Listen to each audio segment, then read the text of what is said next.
नमस्कार, मेरा नाम है नील। दृष्टि आईएएस के एडिटोरियल एनालिसिस में आपका स्वागत है। पहला एडिटोरियल जिसकी हम चर्चा करेंगे ये इम्पॉर्टेंट है जीएस पेपर 3 के सिक्योरिटी पोर्शन के लिए। एडिटोरियल लिखा है डीएस हुडा साहब ने। ये इंडियन आर्मी के नॉर्दर्न कमांड में सर्व कर चुके हैं। एडिटोरियल किस बारे में है? तो हमारे सीडीएस जनरल रावत की 2 दिन पहले दुर्घटना में हुई मृत्यु के बाद उनकी लीगेसी पर ये एडिटोरियल है। पहले हम ब्रॉडली बात जान लेते हैं, फिर हम बिंदुवार चर्चा करेंगे। हम ये बात क्यों कर रहे हैं? क्योंकि ये जो ट्रेजेडी हुई वो ट्रेजेडी तो बहुत बड़ी है ही, लेकिन ट्रेजेडी के अलावा एक बड़ा प्रश्न जो रह जाता है कि उनकी लीगेसी क्या होगी। उस लीगेसी को ये एडिटोरियल, ये संपादकीय बहुत अच्छे से कैप्चर करता है। ये एडिटोरियल उनकी लीगेसी को उनके द्वारा इनिशिएट किए गए मिलिट्री रिफॉर्म्स के साथ जोड़ता है। फिर वो कहते हैं कि किस प्रकार के मिलिट्री रिफॉर्म शुरू किए गए। वो पहले एक समस्या गिनाते हैं कि किस प्रकार से जो देश का सैन्य प्रणाली है वो अलग अलग ऑपरेशन कमांड्स में बटी हुई थी, उसको एकीकृत करने पर कैसे काम हुआ, इसकी वो बात करते हैं। इसके बाद वो बात करते हैं कि दूसरे फॉर्म ऑफ वॉरफेयर जिसमें कि इंफॉर्मेशन यानी सूचनाएं बहुत महत्वपूर्ण हैं, इंटरनेट आधारित प्रौद्योगिकी बहुत महत्वपूर्ण है, उन पर कैसे काम हुआ। इसके अलावा वो कुछ और समस्याओं की चर्चा करते हैं। फिर लास्ट में इस संपादकीय बात करता है कि अभी भी जो चैलेंजेस भारत की अलग अलग सीमाओं पर हैं या सुरक्षा को लेकर जो अलग अलग चुनौतियां हैं, उनकी ये बात एडिटोरियल करता है और फिर बताता है कि आगे की राह क्या होनी चाहिए, खासतौर पे विश्व के दूसरे मिलिट्री रिफॉर्म्स की लीगेसी को भी ध्यान में रखते हुए। तो ये ब्रॉड आउटलुक है। अब हम आगे बिंदुवार चर्चा करते हैं। सबसे पहले जो हेलीकॉप्टर दुर्घटना हुई उसके बाद वो कहते हैं कि देश ने अपना एक बड़ा रिसोर्स खोया, देश ने अपना एक बड़े सैनिक को खोया, लेकिन उससे ज्यादा महत्वपूर्ण प्रश्न ये है कि देश समझ सके कि वो लीगेसी क्या थी जो जनरल रावत अपने पीछे छोड़ गए हैं। तो ये कहते हैं कि सबसे इंपॉर्टेंट लीगेसी वो तो chief of staff, Indian army के चीफ ऑफ स्टाफ रहे। इसके अलावा वो सीडीएस रहे, पहले सीडीएस रहे इंडियन मिलिट्री के। तो वो अपनी प्रोफेशन में हर टॉप पोस्ट पे पहुंचे, लेकिन उनकी सबसे बड़ी लीगेसी जो है वो मिलिट्री रिफॉर्म्स के क्षेत्र में है। कैसे? वो कहते हैं कि देश की जो जो डिफेंस इंफ्रास्ट्रक्चर है वो 17 सर्विस स्पेसिफिक कमांड्स में बटा हुआ है। आप पूछेंगे 17 सर्विस स्पेसिफिक कमांड मायने क्या? तो कुछ कमांड हो गई जो एयरफोर्स के अंडर में है, कुछ कमांड हो गई जो नेवी के अंडर में है, कुछ आर्मी के अंडर में है, वो अलग अलग देश के हिस्सों में है। इस प्रकार की 17 सर्विस स्पेसिफिक कमांड थी। तो रावत साहब की लीगेसी क्या थी? ये एडिटोरियल कहता है कि उन्होंने पुश किया इंटीग्रेटेड थिएटर कमांड की संरचना के लिए। एक एकीकृत थिएटर कमांड हो, एक नहीं हो, कुछ एक से ज्यादा होंगे, लेकिन वो जो 17 में अभी बटे हुए हैं भारत की सेनाओं के तीनों अंग, उनको एकीकृत थिएटर कमांड में जोड़ा जाए। हम देखेंगे इसका मतलब क्या होता है। बहरहाल लेकिन जो यथास्थिति थी वो ये थी कि भारत के 17 सर्विस स्पेसिफिक कमांड थे। एक ट्राई सर्विस कमांड है अंडमान निकोबार में, और एक स्ट्रेटेजिक फोर्सेस कमांड है। आप पूछेंगे स्ट्रेटेजिक फोर्सेस कमांड क्या करता है? तो यही रिस्पॉन्सिबल है भारत के जो न्यूक्लियर असेट्स हैं, जो परमाणु बमों से रिलेटेड स्ट्रेटजी है, उसका अप्रोच है, वो इसके अंतर्गत आता है। तो ये तो हो गई यथास्थिति जो थी। तो रिफॉर्म्स के बारे में बात करते हैं। इस क्षेत्र में रिफॉर्म कैसे हुआ? दरअसल जो हर सर्विस स्पेसिफिक कमांड जब तक रहता है, उसके अंदर जो स्थितियां, जो रिसोर्सेज हमारे पास मौजूद हैं, उनका लिमिटेड उपयोग हो पाता है। कैसे हो पाता है? कि ट्रेनिंग के लिए, क्योंकि हर कमांड के अंदर ऐसा नहीं है कि नेवी के पास हेलीकॉप्टर नहीं होते या सैनिक नहीं होते, ऐसा नहीं है कि आर्मी के पास अपनी फ्लाइंग विंग नहीं होती। तो एक प्रकार से देखें तो तीनों सेनाओं के पास अपने अपने सैनिक भी हैं, अपने अपने एक एयरफोर्स, एक प्रकार से उड़ने की क्षमता भी है, लेकिन उन सबकी ट्रेनिंग अलग अलग होती है, उन सबके लिए विमान अलग अलग आते हैं, आयुध अलग अलग आते हैं। तो एक प्रकार से डुप्लीकेशन होता है। तो इसलिए जरूरत है इंटीग्रेटेड कमांड की। केवल इसलिए जरूरत नहीं है, इसलिए भी जरूरत है क्योंकि जो सर्विस प्लानिंग है, जो प्लानिंग चलती है, वो भी अलग अलग लेवल पे चलती है, क्योंकि सारे जो ये सर्विस कमांड्स हैं, इनके बीच बहुत बेहतर कोऑर्डिनेशन नहीं रहा है। तो इसलिए भी जरूरत रही कि एक इंटीग्रेटेड थिएटर कमांड, एक एकीकृत थिएटर कमांड बने। कुछ एक थिएटर कमांड हो जिनमें इन 17 को एक साथ जोड़ा जा सके, जो अभी कोऑर्डिनेशन की प्रॉब्लम है वो ना आए। तो आप पूछेंगे कितने थिएटर कमांड? क्या एक ही थिएटर कमांड होना था? नहीं नहीं, संकल्पना क्या है? वेस्टर्न थिएटर कमांड हो जो कि भारत के पूरे पश्चिमी बॉर्डर की रक्षा का भार ले सके। तो इस पश्चिमी थिएटर कमांड में फोकस जो है वो अब सेनाओं पे नहीं है कि ये कमांड आर्मी का है कि नेवी का है कि एयरफोर्स का है। फोकस किस बात पे है कि भारत के पश्चिमी बॉर्डर का जो भार है वो वेस्टर्न थिएटर कमांड पे रहेगा। इसके अंदर एयरफोर्स, आर्मी, नेवी तीनों रहेंगे। इसी प्रकार से एक ईस्टर्न थिएटर कमांड हो जो कि नदर्न बॉर्डर, भारत के उत्तरी सीमा की रक्षा करे। एक स्पेसिफिक मैरीटाइम थिएटर कमांड हो जो भारत के समुद्री तटों की रक्षा का भार ले, भारत के समुद्री क्षेत्र में जो सामरिक इंटरेस्ट हैं उनकी रक्षा करे। और एक एयर डिफेंस कमांड हो जो कि भारत के एयर स्पेस की रक्षा का भार ले। तो इस प्रकार से 4 मुख्य एकीकृत थिएटर कमांड की ये संकल्पना थी। ये पहला रिफॉर्म। इसके बाद क्या आता है? इसके बाद आता है कि जो हमने बात की ऑपरेशनल डेफिशिएंसी की, क्योंकि ऑपरेशनल डेफिशिएंसी की बात हमने इस सेंस में समझना होगा कि अगर ये सर्विस स्पेसिफिक कमांड रहती हैं तो वो हमेशा जब डेवलप करती हैं, जब प्रगति करती हैं, तो अपने कन्वेंशनल एसेट्स में ही कर पाती हैं। कन्वेंशनल एसेट्स मतलब क्या हुआ कि अगर एयरफोर्स प्रगति कर रहा है तो उसके पास नए नए किस्म के एयरक्राफ्ट्स होंगे, बेहतर रडार सिस्टम होगा। अगर आर्मी प्रगति कर रही है तो में भी बेहतर टैंक होंगे, नेवी प्रगति कर रही है तो बेहतर शिप्स होंगी। तो कन्वेंशनल वॉरफेयर के लिए वो सेना मजबूत होती जाती है, सेना का वो अंग मजबूत होते जाता है। छूट क्या जाता है? छूट जाता है कुछ नई चीजें जो उभरी हैं बीते कुछ दशकों में। क्या उभरी हैं? Information warfare, cyber warfare. एक देश दूसरे देश के साइबर इंफ्रास्ट्रक्चर को तबाह कर देता है तो आपके तमाम न्यूक्लियर बम पड़े रह गए, आप उनका इस्तेमाल नहीं कर सकते क्योंकि आपकी वो व्यवस्था ठप हो चुकी है जिससे आप उसे कंट्रोल करते हैं। इंफॉर्मेशन वॉरफेयर, आप अपने दूसरी सेना के कोड्स तोड़ देते हैं, कम्युनिकेशन को असंभव बना देते हैं सेनाओं में, सेना के अलग अलग हिस्सों में। तो ये नए प्रकार के आयाम उभरे हैं पिछले कुछ दशकों में। लेकिन क्योंकि सर्विस स्पेसिफिक अप्रोच जो है वो अपने सर्विस के लिए तो ठीक काम कर लेता है, लेकिन जहां पर इंटीग्रेशन की जरूरत है, जहां पे तीनों सेनाओं को जिन चीजों की जरूरत है उस पर काम नहीं हो पाता, यानी इंफॉर्मेशन वॉरफेयर, साइबर वॉरफेयर, वो चीजें अधूरी रह जाती हैं। तो इसके लिए क्या किया गया? इसके लिए, और आप इसे नोट भी कर सकते हैं, कि एक डिफेंस साइबर एजेंसी की रचना हुई। डिफेंस साइबर एजेंसी भारत में सिक्योरिटी के लिहाज से और डिफेंस के लिहाज से सबसे प्रीमियर एजेंसी है। तो इसकी रचना हुई और इससे ये एज्यूम हुआ कि जो इंफॉर्मेशन वॉरफेयर है और साइबर वॉरफेयर है उसको लेकर जल्द ही भारत अपने एक सेफ जोन में आ जाएगा, वो इनसे डील करने की क्षमता को डेवलप कर सकेगा। इसके अलावा अगला रिफॉर्म क्या हुआ? अगला रिफॉर्म ये हुआ कि बजट जो है वो हमेशा डिफेंस को एक सीमित बजट मिलता है। डिफेंस के बजट में से ही सेना के तीनों अंगों को अपना अपना एक हिस्सा मिलने की कवायद चली आती थी, एक परंपरा चली आती थी। तो उसमें होता ये था कि किसी एक सेना के अंग को ज्यादा मिला हिस्सा, किसी को कम मिला, तो डेवलपमेंट बराबर नहीं था। हमने कुछ दिनों पहले एक दूसरे एडिटोरियल में बात भी की थी कि नेवी को आमतौर पे 12% हिस्सा मिलता है, डिमांड की जा रही है कम से कम 18 से 20% तो मिले। तो इस तरह की परंपरा चली आ रही थी। तो सीडीएस का ऑफिस क्या इंश्योर करता है कि सबसे पहली प्रायोरिटी किन चीजों को दी जाए जिसमें तीनों सर्विसेज का एक साझा फायदा दिख रहा हो। तो उससे उनके लॉजिस्टिक्स और ट्रेनिंग फैसिलिटीज को ज्वाइन किया जा सकेगा। अगर ट्रेनिंग फैसिलिटीज को ज्वाइन किया जा सके, लॉजिस्टिक फैसिलिटीज को ज्वाइन किया जा सके, तो क्या बच जाता है? जो बहुत सारा डुप्लीकेशन हो रहा है वो बच जाता है, उससे बहुत सारा धन भी बचता है और बजट को फिर बेहतर तरीके से एलोकेट करने में आसानी होती है। तो इसके लिए और क्या किया गया? इसके लिए 3 ज्वाइंट लॉजिस्टिक नोड बनाए गए। इसको भी आप ध्यान रख सकते हैं। तो सुधारों की दिशा में एक दूसरा इंपॉर्टेंट इंस्टीट्यूशनल मैकेनिज्म है, तीसरा बल्कि। पहला इंपॉर्टेंट इंस्टीट्यूशनल मैकेनिज्म क्या था? थिएटर, ज्वाइंट थिएटर कमांड की बात हो रही थी। दूसरा क्या था? डिफेंस साइबर एजेंसी की बात हुई। तीसरा क्या हुआ? ज्वाइंट लॉजिस्टिक नोड बनाए गए। कितनी जगहों पे? 3 जगहों पे। कहां कहां? गुवाहाटी, पोर्ट ब्लेयर और मुंबई।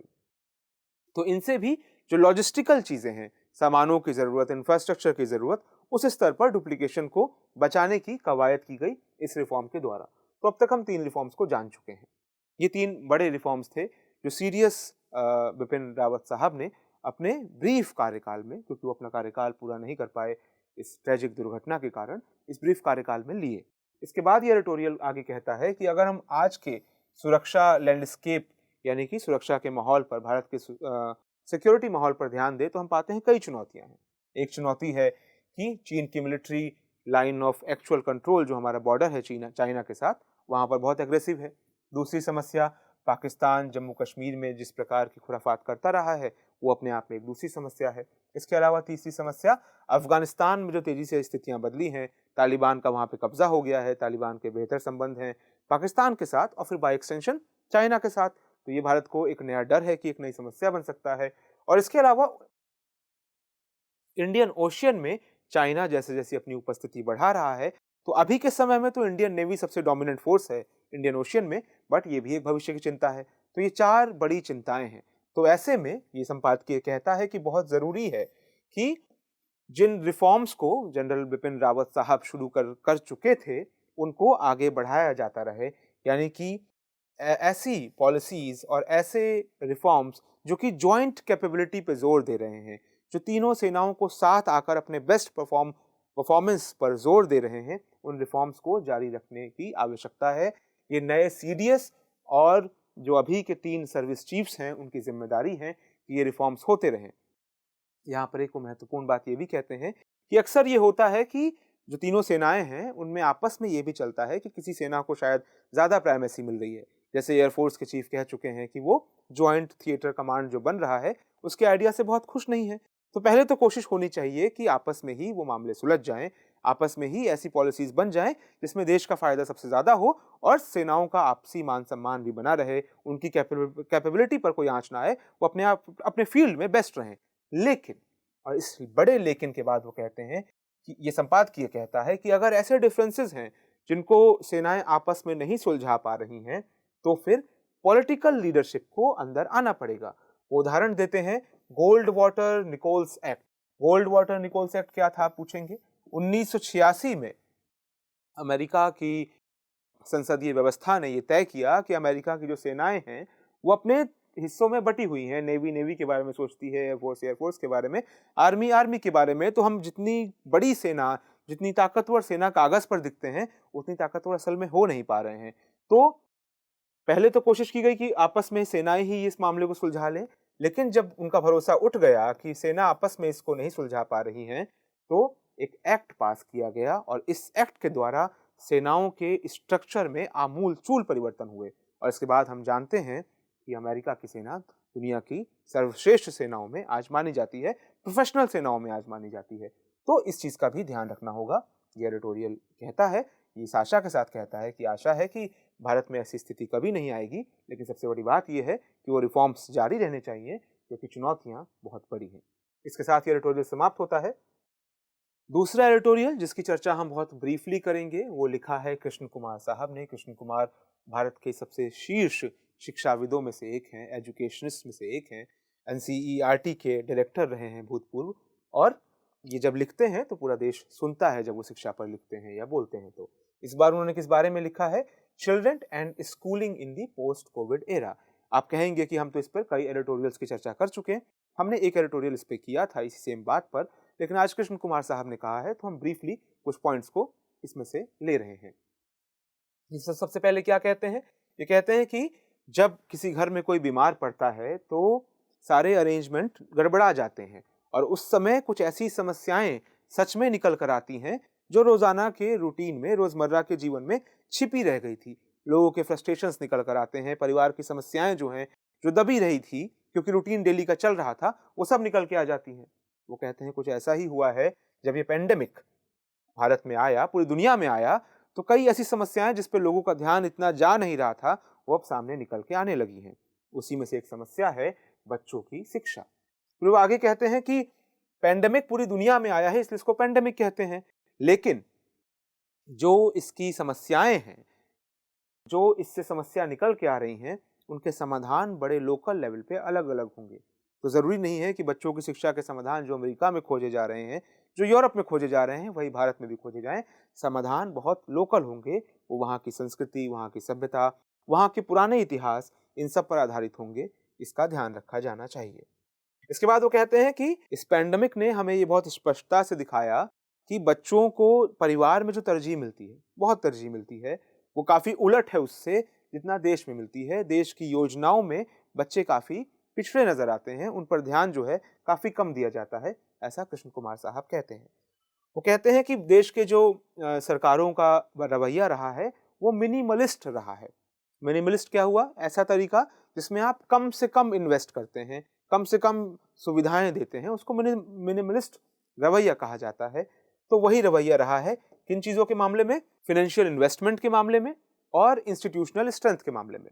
फ़ाइनेंशियल इन्वेस्टमेंट यानी कि आप जितना बजटरी एलोकेशन करते हैं, बच्चों को ध्यान में रख के, और इंफ्रास्ट्रक्चर यानी कि आप जो उनके लिए इंफ्रास्ट्रक्चर बनाते हैं, अवसंरचना बनाते हैं, स्कूल, कॉलेजेस, बच्चों के अस्पताल, इस तरह की तमाम चीज़ें, इन दोनों पे ही वो कह रहे हैं इन्वेस्टमेंट बहुत कम रहा है।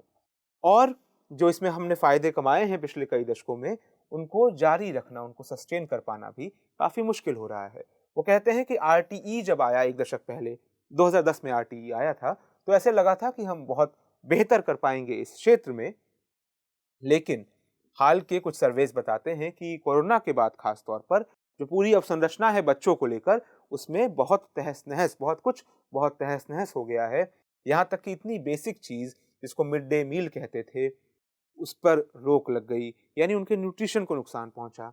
इसके अलावा शिक्षा पूरी तरह से ऑनलाइन मोड पर शिफ्ट हो गई, जिसमें कि ऑनलाइन मोड मीडियम की कुछ डिमांड्स हैं। आप पूछेंगे क्या डिमांड्स हैं? इसके लिए एक तो आपको फ़ोन चाहिए, अच्छा इंटरनेट कनेक्शन चाहिए, घर में एक जगह चाहिए जहाँ बैठ के आप शांति से पढ़ सकें। ये चीज़ें दुनिया भारत के बहुत बड़े हिस्से के पास उतनी आसानी से उपलब्ध नहीं है, जितनी आसानी से लिख दी जाती हैं। तो वो कह रहे हैं कि इस तरह की बहुत सारी समस्या आई। इसके अलावा और समस्या क्या आई? उन्होंने कहा कि ध्यान नहीं दिया गया कि जो बच्चे हैं उनके मन पर डिजिटल मीडियम के साथ जो एक्सपोज़र हो रहा है, उसका क्या फ़र्क पड़ेगा? और इसके अलावा एक तबका है, एक समाज का बड़ा तबका है, जिसके पास एक्सेस नहीं है, कि जिसकी पहुँच नहीं है बेहतर इंटरनेट कनेक्शन तक, बेहतर मोबाइल्स तक, या एटलीस्ट इतने सारे फ़ोन या टैबलेट या लैपटॉप कि घर में सभी बच्चों को वो मिल सके। इसके अलावा जिनके पास एक्सेस है भी, ये भी पाया गया कि उनके समझने, पढ़ने की क्षमता, उनमें ग्रोथ जो है, वो काफ़ी कम रही। इसके बाद वो कहते हैं कि बच्चों ने इसी दौरान, क्योंकि वो पूरे दौरान घर पे रहे, तो घर की जो दूसरी समस्याएँ होती हैं, भारत में जो रहती हैं, वो स्ट्रेस है, या इसके अलावा डोमेस्टिक वायलेंस, घरेलू हिंसा जो देखनी पड़ती है, या टीवी के सामने चिपके रहना। इसके अलावा डिजिटल सोर्स ऑफ एंटरटेनमेंट जो आ गए हैं, ओटीटी प्लेटफ़ॉर्म आ गए हैं, तमाम तरह के शोज़ आते रहते हैं, इन सब चीज़ों ने एक समस्या का रूप अख्तियार कर लिया है, ऐसा ये एडिटोरियल कहता है। समस्याएँ गिना दी गई हैं, समाधान क्या हो अब आगे बात होती है। समाधान वो कहते हैं कि पहले से कोई स्पष्ट नहीं है, एक लंबा रिकवरी प्लान चाहिए होगा। वो उदाहरण देते हैं और इसको आप कहीं कोट कर सकेंगे बाद में। तमिलनाडु ने एक 3 वर्षीय रिकवरी प्लान कहा है कि जो 600 दिन लगभग बीत चुके हैं स्कूलों के खुले बिना, उससे निपटने के लिए 1 साल में आप कुछ नहीं कर पाएँगे, 6 महीने में कुछ नहीं कर पाएँगे, आपको 3 साल लगेंगे। उन्होंने 3 साल का एक प्लान शुरू किया है, उसके लिए नया करिकुलम बनाया है ताकि जो नुकसान हुए हैं, उसकी भरपाई की जा सके हर लेवल पे, जिस लेवल पर बच्चे हैं। इसके अलावा जो बच्चे ऑनलाइन टीचिंग के अभ्यस्त हो गए हैं, ये एडिटोरियल कहता है कि ऑनलाइन टीचिंग का अपना एक सेडक्शन होता है, वो बच्चों को अपनी तरफ खींचता है, तो बड़ा मुश्किल होगा कि बच्चों को वापस उस दुनिया की तरफ आकर्षित करना, जिस दुनिया में असल लोग हैं, उनसे बोलचाल है, खेलना है, जीतना है, हारना है, तमाम तरह की चीज़ें हैं। तो डी एडिक्शन पर काम करना होगा, एक प्रकार से ये बच्चों के लिए एक तरीके से नशा मुक्ति की प्रोसेस जैसा होगा, जिसको करना होगा। इसके अलावा एक बहुत महत्वपूर्ण बात ये भी कहते हैं कि कोरोना के बाद मार्केट में बड़ा बदलाव आया है। मार्केट में बहुत सारे ऐसे नए-नए प्लेयर आ गए हैं, जो ये साबित करने पे लगे हैं कि डिजिटल एजुकेशन ही आने वाले समय का भविष्य है। बच्चे मोबाइल और टैबलेट पे ही पढ़ेंगे, वही भविष्य है। वो कहते हैं कि ऐसे लोग बहुत शोर मचाएँगे, लेकिन आपको सुनना होगा, जो चाइल्ड साइकोलॉजिस्ट हैं, जो टीचर हैं, बच्चों को खास तौर पे यंग चिल्ड्रन के विषय में बात हो रही है, उनके विषय में आपको ऐसे लोगों के शोर को रोकना होगा, ध्यान देना होगा कि चाइल्ड साइकोलॉजिस्ट, एक्सपर्ट और टीचर कहते रहे हैं कि बच्चों के लिए स्कूल का मीडियम, फिज़िकल प्रेज़ेंस, वहाँ पे प्रेज़ेंस होना बहुत ज़रूरी है। उसका सब्स्टिट्यूट ये नहीं है कि आप हाथ में मोबाइल या टैबलेट पकड़ा दीजिए। फिर उसके बाद वो कहते हैं कि समस्याएं क्या हैं, कहते हैं समस्याओं की गिनती अनंत है। सबसे बड़ी तो ये है कि टीचर पर भरोसा नहीं है, ना सरकार को, ना स्कूल के प्रिंसिपल को, चाहे वो सरकारी हो चाहे वो प्राइवेट हो। जो सबसे इंपॉर्टेंट व्यक्ति है उस पर भरोसा नहीं है। एक तो उनकी सैलरी कम है और दूसरा उन पर विश्वास नहीं है, उनके इनपुट्स नहीं लिए जाते हैं कोई भी पॉलिसी बनाते हुए। और फिर भी देश में एक फैंटेसी है कि इसी सिस्टम के साथ देश में सर्वश्रेष्ठ डॉक्टर, जज, टीचर, इंजीनियर और सिविल सर्वेंट निकलेंगे। बहरहाल आगे बात बढ़ते हुए वो कहते हैं कि अभी तो हमें ये भी जानना है कि इस पूरे दौरान कौन कौन सी तरह की नई एंग्जाइटीज हैं जो लोगों में पैदा हुई हैं, उसका डेटा जमा करना होगा। जैसे कई लोग सरकारी से प्राइवेट से सरकारी स्कूलों में शिफ्ट हुए हैं, कई लोगों ने अपने मीडियम्स बदले हैं। इन तमाम चीज़ों पर एक मुकम्मल डेटा की भी आवश्यकता है। और इसके बाद वो अंत में आकर 3 चीज़ों की बात करते हैं। इन 3 चीज़ों से आने से पहले मैं एक बार दोहरा देता हूँ कि बात क्या हुई। बात ये हुई, कोरोना ने हमारा जो चाइल्ड केयर सिस्टम था उसको बहुत नुकसान पहुंचाया है। शिक्षा के क्षेत्र में बात करें तो चाहे वो ऑनलाइन मीडियम का आना हो, या फिर बच्चों की समझ का कम हो जाना हो इस दौरान, या फिर बच्चों को जो कई तरह के स्ट्रेस झेलने पड़े, उन समस्याओं से अभी हमें दो चार होना होगा। कैसे दो चार होंगे, इसके लिए कई चीज़ों की बात चल रही है, लेकिन ध्यान रखना होगा कि डी एडिक्शन की प्रक्रिया की तरह होगा, नशा मुक्ति की प्रक्रिया की तरह होगा। तमिलनाडु ने एक राह दिखाई है कि आपको एक लंबा फ्रेमवर्क बनाना होगा। इसके अलावा बात हुई है कि आपको वो डेटा जमा करना पड़ेगा, वो सारा सूचनाएं आपके पास होनी चाहिए कि क्या क्या समस्याएं और अलग अलग क्षेत्रों में आई हैं। इतनी हमने बात की। आखिर में बात हो रही है, यूनेस्को की एक रिपोर्ट आई है। वो कहते हैं कि इस रिपोर्ट में जो रिकमेंडेशंस हैं वो बेस्ट रिकमेंडेशंस हैं जिनका आपको ध्यान रखना चाहिए। रिकमेंडेशंस एक रिपोर्ट में आई हैं जिसमें कहा गया है नो टीचर नो क्लासेस। उसको लिखा है Tata institute of social sciences, TISS के कुछ एक्सपर्ट्स ने लिखा है। वो क्या कहते हैं? वो कहते हैं कि सबसे पहले तो ध्यान रख लीजिए कि भारत में 10 लाख टीचर्स की कमी है, 10 लाख शिक्षकों की कमी है। इस कमी को भरना होगा। इसके अलावा वो कोई रिकमेंडेशंस देते हैं। कहते हैं पहले तो जो टर्म्स ऑफ एम्प्लॉयमेंट हैं टीचर्स के लिए, चाहे पब्लिक स्कूल में हो चाहे प्राइवेट स्कूल में, उनको बेहतर कीजिए।